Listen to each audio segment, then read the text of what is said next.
This is a beaver, nature's most powerful architects.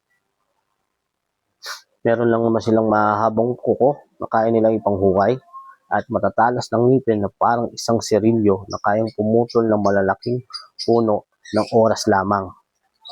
They can build dams, protect themselves from predators, but in doing so, they create new forests and lakes, home from hundreds of species.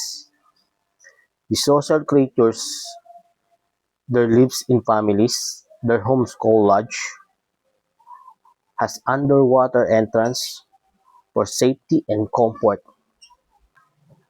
Their work changed nature for a better, raising water level, preserving soils, and strengthening entire ecosystem. This is a beaver, just not an animal, but a world changer. Palagay ko nga, pwede tayong mangontrata nito kasama yung beaver dito sa Pilipinas para solido yung gawa ng flood control at mga dam.